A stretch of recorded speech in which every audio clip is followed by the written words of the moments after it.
ನಮಸ್ಕಾರ ಎಲ್ಲರಿಗೂ, ಹೇಗಿದ್ದೀರಾ? ಬಟ್ ಇವತ್ತೇನು ಸ್ಪೆಷಲ್ ಅಂದರೆ, ಈಗ ನಮಗೆ ವಿಂಟರ್ ಬ್ರೇಕ್ ನಡೀತಿದೆ, ಅಂದರೆ ಕ್ಲಾಸಸ್ ಏನೂ ನಡೆಯಲ್ಲ. ಬಟ್ ಯೂನಿವರ್ಸಿಟಿ ಲೈಬ್ರರಿನಲ್ಲಿ ಏನೋ ಸ್ಪೆಷಲ್ ಇವೆಂಟ್ ಇದೆ. ಅದೇನಂತ ನಾನು ಅಲ್ಲಿಗೆ ಹೋದ್ಮೇಲೆ ತಿಳಿಸ್ತೀನಿ. ಆ್ಯಂಡ್ ಇದು ಫಸ್ಟ್ ಟೈಮ್ ನಾನು ಕೂಡ ಎಕ್ಸ್ಪೀರಿಯೆನ್ಸ್ ಮಾಡ್ತಿರೋದು ಈ ಇವೆಂಟ್. ಹೇಗಿರುತ್ತೆ ನೋಡಬೇಕು, ಎಷ್ಟು ಜನ ಬಂದಿರ್ತಾರೆ ಆ್ಯಂಡ್ ಏನೇನು ಫೆಸಿಲಿಟೀಸ್ ಇರುತ್ತೆ. ಅವ್ರು ಹೇಳಿದ ಪ್ರಕಾರ, ಅಂದರೆ ಇಮೇಲ್ನಲ್ಲಿ ಕಳ್ಸಿದ ಪ್ರಕಾರನೇ ಇದೆಯೋ ಇಲ್ಲೋ ನೋಡೋಣ. ಆ್ಯಂಡ್ ಈ ಔಟ್ಫಿಟ್ ನನಗೆ ತುಂಬ ಇಷ್ಟ ಆಗಿದೆ. ಇದು ಇಲ್ಲೇ ರೀಸೆಂಟಾಗಿ ತೊಗೊಂಡಿದ್ದು ನಾನು ಒಂದು ಸ್ಟೋರ್ನಲ್ಲಿ. $10 ಅಂತೆ. $10 ಅಂದರೆ ಅರೌಂಡ್ 800 ಆ ಥರ ಬರುತ್ತೆ. ಸೊ ಚೆನ್ನಾಗಿದೆ. ಟರ್ಟಲ್ ನೆಕ್ ಆ್ಯಂಡ್ ಕಾಲರ್ ಚೆನ್ನಾಗಿದೆ. ಆ್ಯಂಡ್ ನನ್ನ ಶೂಸ್ಗೆ ಕೂಡ ಒಂದು ನಿಮಿಷ, ನನ್ನ ಶೂಸ್ಗೆ ಕೂಡ ಮ್ಯಾಚ್ ಆಗುತ್ತೆ ಇದು ಸ್ಕೆಚಸ್. ಸೊ ಶೂಗೆ ಮ್ಯಾಚ್ ಆಗೋ ಥರನೇ ಇದೆ. ಈಗ ಬಸ್ ತೊಗೊಂಡು ಯೂನಿವರ್ಸಿಟಿ ಲೈಬ್ರರಿಗೆ ಹೋಗಿ ಹೇಗಿರುತ್ತೆ ನೋಡೋಣ. ಆ್ಯಂಡ್ ಎಸ್, ಹಾಗೆ ನಡ್ಕೊಂಡು ಮಾತಾಡಿಕೊಂಡು ಹೋಗೋಣ. ನೆನ್ನೆ ನಾನೊಂದು ವಿಡಿಯೋ ಅಪ್ಲೋಡ್ ಮಾಡಿದೆ. ಅದು ಯಾವುದರ ಬಗ್ಗೆ ಅಂದರೆ ಕಾಸ್ಕೋ ವ್ಲಾಗ್. ನನ್ನ ಫ್ರೆಂಡ್ಸ್ ಜೊತೆ ಹೋಗಿದ್ದು. ಸೊ ಬೇಸಿಕಲಿ ಅವರು ಆಂಧ್ರ ಪ್ರದೇಶನವರು. ಸೊ ಅವರಿಗೆ ಕನ್ನಡ ಬರೋಲ್ಲ. ನನಗೆ ಯಾಕೆ ಕನ್ನಡ ಬರುತ್ತೆ ಅಂದರೆ, ಬಳ್ಳಾರಿ ಆಂಧ್ರ ಬಾರ್ಡರಿಗಿದೆ.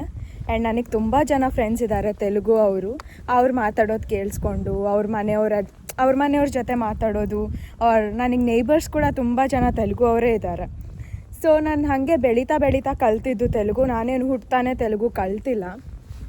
ನೆನ್ನೆ ಒಂದು ಕಮೆಂಟ್ ಬಂತು ವ್ಲಾಗ್ನಲ್ಲಿ ಒಬ್ಬನಿಂದ. ಸೀರಿಯಸ್ಲಿ ಎಷ್ಟು ಚೀಪಾಗಿ ಮಾತಾಡ್ತಾರೆ ಅಂದರೆ, ಈಗ ಏನಂತ ಬಂತು ಕಮೆಂಟ್ ಹೇಳ್ತೀನಿ. ಹಿ ವಾಸ್ ಲೈಕ್, ಯಾವ ಊರಿನಿಂದು ಕನ್ನಡ ಅಂತ ಯಾವಾಗಲೂ ಹೇಳ್ತೀವಿ. ವ್ಲಾಗ್ ತುಂಬ ತೆಲುಗುನೇ ಇದೆ, ಕನ್ನಡ ಎಲ್ಲಿದೆ?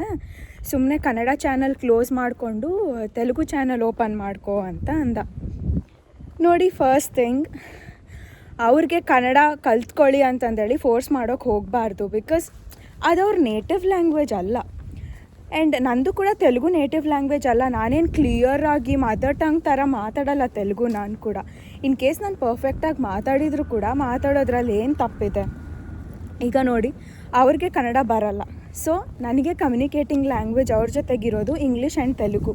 ಇಂಗ್ಲೀಷ್ನಲ್ಲಿ ನಾನು ಕಂಫರ್ಟಬಲ್ ಇರಲ್ಲ. ಬಿಕಾಸ್ ಅವ್ರ ಲ್ಯಾಂಗ್ವೇಜ್ ನನಗೆ ಬರುತ್ತೆ ಅಂತ ಗೊತ್ತಿದ ಮೇಲೆ ನಾನು ಅವ್ರ ಲ್ಯಾಂಗ್ವೇಜ್ನಲ್ಲಿ ಮಾತಾಡೋದು ತಪ್ಪೇನಿದೆ?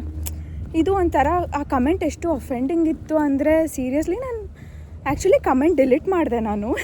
ಬಿಕಾಸ್ ನನಗೆ ಅದು ಕಾನ್ವರ್ಸೇಷನ್ ಹಾಗೆ ಹೋಗ್ತಾನೇ ಇದೆ. ನನಗೆ ತುಂಬ ಇರಿಟೇಟ್ ಆಯಿತು. ಸೊ ಆ ಕಮೆಂಟ್ನ ನಾನು ಡಿಲೀಟ್ ಮಾಡಿಬಿಟ್ಟೆ. ಬಟ್ ನಾನೇನು ರಿಪ್ಲೈ ಮಾಡಿದೆ, ನೋಡಿ ಅವ್ರಿಗೆ ಕನ್ನಡ ಬರಲ್ಲ ಆ್ಯಂಡ್ ನಾನು ಫೋರ್ಸ್ ಕೂಡ ಮಾಡೋಕ್ಕೆ ಹೋಗಬಾರ್ದು ಕನ್ನಡದಲ್ಲೇ ಮಾತಾಡು ಅಂತ. ಬಿಕಾಸ್ ಅವ್ರು ಇವಾಗ ಕನ್ನಡ ಕಲಿಯೋಕ್ಕಾಗುತ್ತಾ? ಅವ್ರು ಇನ್ನೂ ಕೇಳ್ತಾರೆ ಆ್ಯಕ್ಚುಲಿ ನನಗೆ ಕನ್ನಡ ಹೇಳ್ಕೊಡು, ನಾವು ಕೂಡ ಕಲಿಬೇಕು ಅಂತ. ಇನ್ಫ್ಯಾಕ್ಟ್ ಅವ್ರು ದೊಡ್ಡ RCB ಫ್ಯಾನ್ಸ್. ಆ ವ್ಲಾಗ್ನಲ್ಲಿ ಕೂಡ ಬಂದಿದೆ RCB ಅಂತ. ಓಕೆ, ಏನೂ ಇಲ್ಲ. ಆ್ಯಂಡ್ ಅವರೇ ಹೇಳ್ತಾರೆ ಕನ್ನಡ ಕಲಿಸ್ಕೊಡು ಅದು ಇದು ಅಂತ. ಬಟ್ ಇವಾಗ ಒಂದು ಹೊಸ ಲ್ಯಾಂಗ್ವೇಜ್ ಕಲಿಯೋಕ್ಕೆ ತುಂಬ ಟೈಮ್ ಬೇಕು. ನಾನು ಅವಾಗವಾಗ ಸಣ್ಣ ವರ್ಡ್ಸ್ ಎಲ್ಲ ಹೇಳ್ಕೊಡ್ತಿರ್ತೀನಿ ಅವ್ರಿಗೆ.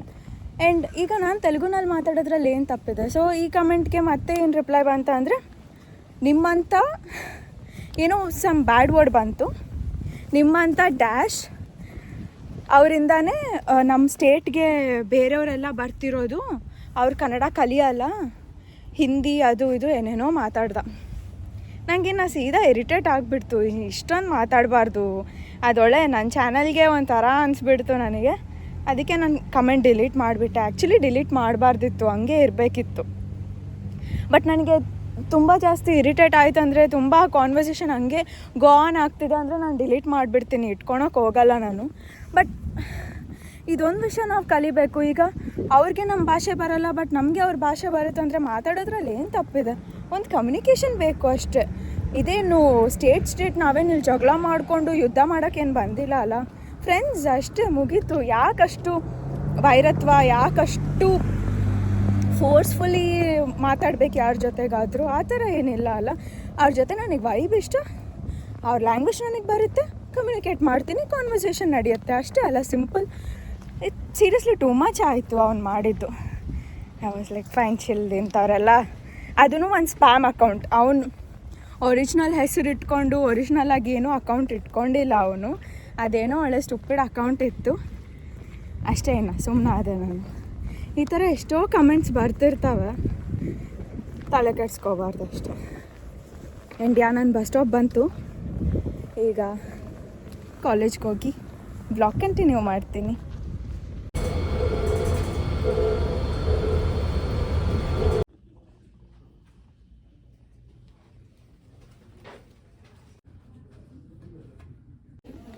ಹೇ ಗಾಯ್ಸ್, ಸೊ ನಾನು ಯೂನಿವರ್ಸಿಟಿ ಲೈಬ್ರರಿಯಲ್ಲಿದ್ದೀನಿ. ಆ್ಯಂಡ್ ನಾನು ಹೇಳಿದ ಇವೆಂಟ್ ಏನು ಅಂದರೆ it's called graduate writing retreat ಅಂತ. ಆ್ಯಂಡ್ ಬೈ ದ ವೇ ಇಲ್ಲಿ ನನ್ನ ಕೈ ಸುಟ್ಟಿದ್ದು ನಾನು ಇವಾಗ ಕ್ಯಾಮ್ರಾದಲ್ಲಿ ನೋಡ್ಕೊಂಡಾಗ ನೋಡಿದೆ. ಐ ಮೀನ್ ಸುಟ್ಟಿರೋದು ಗೊತ್ತು, ಬಟ್ ಈಗ ಮತ್ತೆ ರಿಯಲೈಸ್ ಆಯಿತು ಸುಟ್ಟಿದೆ ಅಂತ. ಅಡುಗೆ ಮಾಡೋವಾಗ ಎಣ್ಣೆ ಇಟ್ಟಿದ್ದೆ ಆ್ಯಂಡ್ ಅದರೊಳಗೆ ಒದ್ದೆ ಆಗಿರೋ ಸ್ಪೂನ್ ಇಟ್ಬಿಟ್ಟೆ, ನಾನು ನೋಡ್ಕೊಳ್ಲಿಲ್ಲ. ಆ್ಯಂಡ್ ಫುಲ್ ಎಲ್ಲ ಸಿಡಿದ್ಬಿಡ್ತು, ಕೈಗೆ ತುಂಬ ಸಿಡಿತು. And so by the way ನಾನು ಬಂದಿರೋ ಇವೆಂಟ್ ಗ್ರ್ಯಾಜುಯೇಟ್ ರೈಟಿಂಗ್ ರಿಟ್ರೀಟ್. ಇಲ್ಲಿ ಏನಂದರೆ ತುಂಬ ಸೈಲೆನ್ಸ್ ಇರುತ್ತೆ ಅಂತ ಹೇಳಿದರು, ಬಟ್ ಅಷ್ಟೊಂದೇನು ಸೈಲೆನ್ಸ್ ಇಲ್ಲ, ಮಾತಾಡ್ತಾರೆ ಎಲ್ಲರೂ. ಬಟ್ ಏನಂದರೆ ಅವ್ರ ಕೆಲಸ ಏನಾದರೂ ಇದ್ದರೆ ಅದನ್ನು ನೋಡ್ಕೊತಾರೆ. ಆ್ಯಂಡ್ ಇಲ್ಲಿ ಒಬ್ಬರು ಇದ್ದಾರೆ ಪರ್ಸನ್, ಈಸ್ ಲೈಕ್ ಒಂಥರ ಇದು ರೈಟಿಂಗ್ ಗಾಯ್ ಅಂತ ಕರೀತಾರಂತೆ ಅವ್ರಿಗೆ. ಏನಂದರೆ ನಿಮಗೆ ಏನಾದರೂ ಜರ್ನಲ್ ಪೇಪರ್ ಮೇಲೆ ಡೌಟ್ಸ್ ಇದ್ದರೆ, ಅವ್ರು ಈ ಥರ ಸೈಟೇಷನ್ಸ್ ಹೇಗೆ ಕೊಡಬೇಕು, ರೆಫರೆನ್ಸಸ್ ಹೇಗೆ ಕೊಡಬೇಕು, ಲಿಟ್ರೇಚರ್ ರಿವ್ಯೂ ಹೇಗೆ ಮಾಡಬೇಕು, ರೆಸ್ಯೂಮೆ ಬಿಲ್ಡಿಂಗ್ ಕೂಡ ಹೆಲ್ಪ್ ಮಾಡ್ತಾರೆ. ಆ್ಯಂಡ್ ಅವ್ರು ಕಂಡಕ್ಟ್ ಮಾಡಿರೋ ಇವೆಂಟ್ ಇದು ಫುಲ್ ಯೂನಿವರ್ಸಿಟಿ ಲೈಬ್ರರಿನಲ್ಲಿ 2nd ಫ್ಲೋರ್ ತುಂಬ ಇದೆ. ಆ್ಯಂಡ್ ನಾನು ತೋರಿಸಿರೋ ಥರ ಫುಡ್ ಕೂಡ ಇದೆ. ನಾನು ಅನ್ಕೊತಿದ್ದೆ ಮೇ ಬಿ ಸಬ್ವೆ ಕೊಡ್ಬೋದೇನೋ ಅಂತ. ಥ್ಯಾಂಕ್ ಗಾಡ್ ಸಬ್ವೆ ಕೊಟ್ಟಿದ್ದಾರೆ. ಮಾರ್ನಿಂಗ್ ಕೂಡ ನಾನು ಬ್ರೇಕ್ಫಾಸ್ಟ್ ಮಾಡ್ಕೊಳಕ್ಕಾಗಿಲ್ಲ. ಬೆಳಗ್ಗೆ ಜಿಮ್ಗೆ ಹೋಗಿ ಒಂದು ಮೀಟಿಂಗ್ ಅಟೆಂಡ್ ಆಗಿ ಇಲ್ಲಿಗೆ ಓಡಿ ಬರೋಕ್ಕೆ ಸರಿ ಹೋಗ್ಬಿಡ್ತು. ಈ ಥರ ಬ್ಯುಸಿ ಲೈಫ್ ಬೇಕಿತ್ತು ನನಗೆ. ಸ್ವಲ್ಪ ಬ್ಯುಸಿ ಆಗ್ತಿದ್ದೀನಿ, ಬರ್ತಾ ಬರ್ತಾ ಹಿಂಗೆ ಇರಬೇಕು. ಫ್ರೀ ಇದ್ದಂಗೆಲ್ಲ ತಲೆ ಕೆಡುತ್ತೆ. ಆ್ಯಂಡ್ ನಾನು ತೋರಿಸ್ತೀನಿ ಎಲ್ಲ ಹೇಗಿದೆ ಅಂತ. ಈ ಫ್ಲೋರ್ ನೋಡಿ, ಅಲ್ಲಿ ಪರ್ಪಲ್ ಕಲರ್ ಶರ್ಟ್ನಲ್ಲಿ ಕೂತಿರೋರು ಅವರೇ ಲೆಫ್ಟ್ ಸೈಡ್. ಆ್ಯಂಡ್ ಇದಿಷ್ಟು ಲೈಬ್ರರಿ 2nd ಫ್ಲೋರ್. ಆ್ಯಂಡ್ ಇದು ಒಂದು ಸ್ಟಾರಿ ಅಂತ, ಇದು ಒಂದು ಡ್ರಿಂಕ್ ಇದು ತೊಗೊಂಡೆ. ಆ್ಯಂಡ್ ಇಲ್ಲಿದೆ ನನ್ನ ಫುಡ್, ನನ್ನ ಲ್ಯಾಪ್ಟಾಪ್. ಆ್ಯಂಡ್ ಈಗ ನೋಡಬೇಕು ಏನು ಕೆಲಸ ಶುರು ಮಾಡಬೇಕು ಅಂತ. ಸ್ವಲ್ಪ ರಿಸರ್ಚ್ ಕೆಲಸ ಇದೆ, ಅದನ್ನೇ ಮಾಡ್ಕೊಂಡು ಕೂಡ್ತೀನಿ. ಆ್ಯಂಡ್ ನೋಡಿ ವ್ಯೂ ಕೂಡ ಚೆನ್ನಾಗಿದೆ. ಇದು ಈ ಥರ ಎಲ್ಲ ಎಕ್ಸ್ಟೆನ್ಷನ್ ಬಾಕ್ಸ್, ಇದು ಕ್ರೇಜಿ ಇದೆ. ಆ್ಯಕ್ಚುಲಿ ಚೆನ್ನಾಗಿದೆ, ತುಂಬ ಪೀಸ್ಫುಲ್. ಲೈಬ್ರರಿನ ಚೆನ್ನಾಗಿ ಯುಟಿಲೈಸ್ ಮಾಡ್ಬೋದು. ಓನ್ಲಿ ಪ್ರಾಬ್ಲಮ್ ಏನಂದರೆ ಸ್ವಲ್ಪ ಲೈಬ್ರರಿ ಕ್ಯಾಂಪಸ್ನಲ್ಲಿ ಲಾಸ್ಟ್ ಎಂಡ್ಗಿದೆ, ಡೆಡ್ ಎಂಡ್ ಥರ. ಸೊ ಅಲ್ಲಿಂದ ಇಲ್ಲಿಗೆ ನಡ್ಕೊಂಡು ಬರೋದು ಕಷ್ಟ. ಬಟ್ ಬಸ್ ಡೈರೆಕ್ಟಾಗಿ ಇಲ್ಲಿಗೆ ಬರುತ್ತೆ. ಮತ್ತು ಇಲ್ಲಿಂದ ಕ್ಯಾಂಪಸ್ ಒಳಗೆ ಇಲ್ಲ ಕ್ಲಾಸ್ ಕಡೆ ಹೋಗಬೇಕಂದ್ರೆ ಆವಾಗ ಸ್ವಲ್ಪ ದೂರ ಆಗುತ್ತೆ ನಡ್ಕೊಂಡು ಹೋಗೋದು. ಅದರ್ವೈಸ್ ಇಟ್ಸ್ ಆಲ್ ಫೈನ್, ಎಲ್ಲ ಚಿಲ್ಲಿದೆ. ಸೊ ಕೆಲಸ ಕಂಟಿನ್ಯೂ ಮಾಡ್ತೀನಿ ನಾನು. See you guys in few minutes maybe. Okay, bye. ಈಗ ಸಬ್ವೆ ಬಾಕ್ಸ್ ಓಪನ್ ಮಾಡೋಣ, ನೋಡೋಣ ಏನೇನಿದೆ ಅಂತ.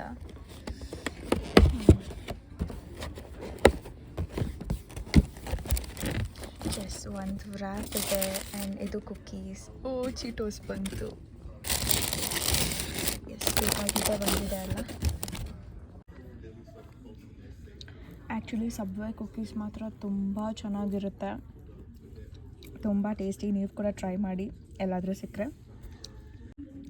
ಇದು ಸಬ್ವೆ ಸ್ಯಾಂಡ್ವಿಚ್. ಏನು ಸಾಸ್ಗಳೇ ಇಲ್ಲ ಇದ್ರೊಳಗೆ. ನನಗೆ ಸಾಸ್ ಇದ್ರೇ ಸ್ವಲ್ಪ ಖಾರ ಖಾರ ಇರುತ್ತೆ, ಇವರೇನು ಖಾರ ತಿನ್ನಲ್ಲ, ಅದಕ್ಕೆ ಸಾಸ್ ಹಾಕಿಲ್ಲ ಅನಿಸುತ್ತೆ. ಹೋಗಲಿ, ತಿನ್ನೋಣ ಹಂಗೆ. ಹೇ ಗಾಯ್ಸ್, ಸೊ ಇವೆಂಟ್ ಏನೋ ಚೆನ್ನಾಗೇ ನಡೀತಿದೆ, ಬಟ್ ನಾನೇ ಸುಮ್ಮನೆ ಟೈಮ್ ಪಾಸ್ ಮಾಡ್ತಿದ್ದೀನಿ. ಏನು ಕೆಲಸ ಮುಂದಕ್ಕೆ ಹೋಗ್ತಾನೇ ಇಲ್ಲ. ಸುಮ್ಮನೆ ಲ್ಯಾಪ್ಟಾಪ್ ನೋಡೋದು, ಅದು ಇದು ಬರೀ ಇದೇ ಆಗ್ತಾಯಿದೆ. ಕೆಲಸ ಮುಂದಕ್ಕೆ ಹೋಗ್ತಾನೇ ಇಲ್ಲ, ನಿದ್ದೆ ಬರ್ತಿದೆ ಫುಲ್ಲು. ಯಪ್ಪ, ಮನೆಗೆ ಹೋದರೆ ಸುಮ್ಮನೆ ಡಿಸ್ಟರ್ಬೆನ್ಸು, ಅಲ್ಲಿ ಬೋರು. ಸೊ ಅದಕ್ಕೆ ಇಲ್ಲೇ ಕೂತಿದ್ದೀನಿ. ಈಗ ಒಂದು ಮೀಟಿಂಗ್ ಇದೆ ನಂದು. ISA ಅಂತ. ISA ಏನಂದರೆ ಇಂಟರ್ನ್ಯಾಷನಲ್ ಸ್ಟೂಡೆಂಟ್ಸ್ ಅಸೋಸಿಯೇಷನ್. ಸೊ ಈ ಆರ್ಗನೈಸೇಷನಲ್ಲಿ ನಾನು ಸೆಕ್ರೆಟ್ರಿ. ಸೊ ನನ್ನ ಡ್ಯೂಟೀಸ್ ಏನು ಅಂದರೆ ಲಿಟ್ರಲಿ ಎಲ್ಲ ಕೆಲಸಗಳ್ನೂ ಹ್ಯಾಂಡಲ್ ಮಾಡಬೇಕು ಆ್ಯಂಡ್ ಎಲ್ಲರೂ ಅವ್ರವ್ರ ಕೆಲಸ ಕರೆಕ್ಟಾಗಿ ಮಾಡ್ತಿದ್ದಾರೋ ಎಲ್ಲ ನೋಡ್ಕೋಬೇಕು. ಆ್ಯಂಡ್ ಅಷ್ಟೇ, ಈಗೇನು ಅರೌಂಡ್ 6 or 7 ತನಕ ಇದ್ದು ಮನೆಗೆ ಹೋಗೋಣ ಅಂತ ಅಂದ್ಕೊಂಡಿದ್ದೀನಿ. ಎಲ್ಲರೂ ಎಷ್ಟು ಚೆಂದ ಮಾಡ್ತಿದ್ದಾರೆ ಅವ್ರವ್ರ ಕೆಲಸನ, ನನಗೇನು ಮಾಡೋಕ್ಕೆ ಆಗ್ತಿಲ್ಲ, ತುಂಬ ಡಿಸ್ಟ್ರ್ಯಾಕ್ಟ್ ಆಗ್ತಿದ್ದೀನಿ. ಸೊ ಇಲ್ಲ, ಈಗಾದರೂ ಇನ್ನೊಂದು 2-3 hours ಉಳಿದಿದೆ ಟೈಮ್. ಇವಾಗಾದರೂ ಏನಾದರೂ ಕರೆಕ್ಟಾಗಿ ಮಾಡ್ಬೇಕು ನಾನು. Hey guys, hi again. So beach ಪ್ಯಾಂಟ್ರಿಗೆ ಹೋಗೋದಿತ್ತು. ಸೊ ಪ್ಯಾಂಟ್ರಿಗೆ ಹೋಗಿ ಸ್ವಲ್ಪ ಐಟಮ್ಸ್ ತೊಗೊಂಡು ಬಂದೆ, ಏನೇನು ಸಿಕ್ತು ಅದು. ಯಾಕಂದರೆ ಮತ್ತೆ ಮೇ ಬಿ ಇನ್ನೊಂದು ವೀಕ್ ಬರಲ್ಲ ಏನೋ ಕಾಲೇಜ್ಗೆ ನಾನು. ಸಾರಿ.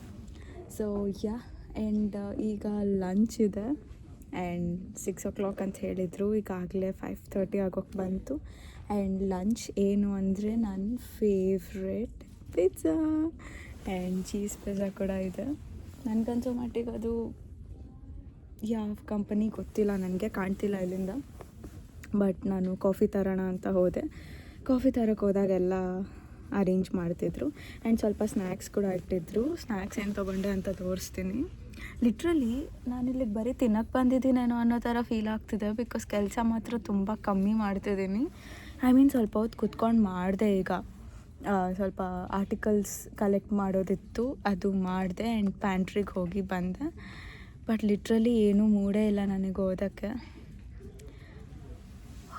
ಬಟ್ ಏನು ಮಾಡೋದು, ಈಗ ಸಿಕ್ಕಿರೋ ಆಪರ್ಚುನಿಟಿನ ಯೂಸ್ ಮಾಡ್ಕೋಬೇಕು. ಆ್ಯಂಡ್ ಸ್ನ್ಯಾಕ್ಸ್ ಎಂತಂತ ತೋರಿಸ್ತೀನಿ ನೋಡಿ.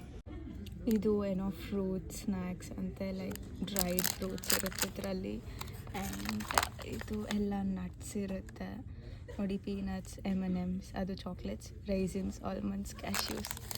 ಇದು ಬಿಸ್ಕೆಟ್ಸ್ ಇದ್ರ ಮೇಲೆ ಬರೆದಿದ್ರು ಅವರು. ಆ್ಯಂಡ್ ಇಷ್ಟೇ. ಈಗ ಪಿಜ್ಜಾ ತೊಗೊಂಡ್ಮೇಲೆ ಮತ್ತೆ ಅದನ್ನು ಹೇಗಿರುತ್ತೆ ತೋರಿಸ್ತೀನಿ.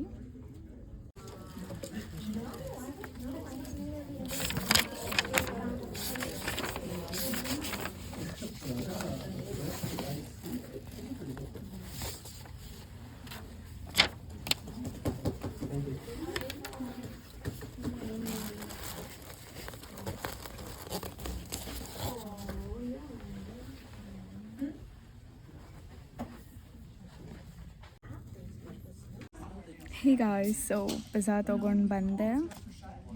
ಅಲ್ಲಿ ಚೀಸ್ ಪಿಜ್ಜಾ ಇತ್ತು ಆ್ಯಂಡ್ ನಾನ್ ವೆಜ್ ಕೂಡ ಇತ್ತು. ಅದು ಮೋಸ್ಟ್ ಪ್ರಾಬಬ್ಲಿ ಬೀಫ್ ಇರುತ್ತೆ, ಅಂದರೆ ಪೆಪರೋನಿ ಅಂತ ಹೇಳ್ತಾರೆ. ನಾನು ಅದೆಲ್ಲ ತಿನ್ನಲ್ಲ, ಸೊ ಅದಕ್ಕೋಸ್ಕರ normal cheese, I mean veg pizza ತಂದೆ. ಇಂಡಿಯಾ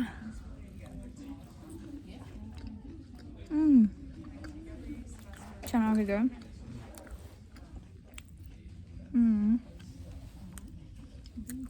ಓಕೆ, ಜಸ್ಟ್ ಚೀಸ್ ಇದೆ, ಮೇಲೆ ಟಾಪಿಂಗ್ಸ್ ಏನಿಲ್ಲ.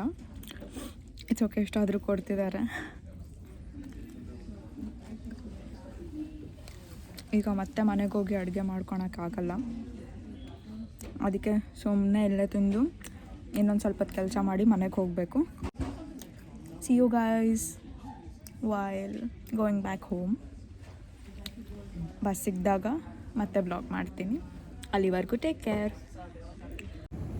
ಹೇ ಗಾಯ್ಸ್, ಆ ಇವೆಂಟ್ ಮುಗೀತು ಆ್ಯಂಡ್ ಮನೆಗೆ ಹೋಗ್ತಿದ್ದೀನಿ. ಈಗ ಬಸ್ಗೆ ವೆಯ್ಟ್ ಮಾಡಬೇಕು. ಮೇ ಬಿ ಇನ್ನೊಂದು 10-15 minutes ಬಸ್ ಬರುತ್ತೆ. ಆ್ಯಂಡ್ ಯಾ, ಇವತ್ತೇನು ಅಷ್ಟು ಪ್ರೊಡಕ್ಟಿವ್ ಇರಲಿಲ್ಲ.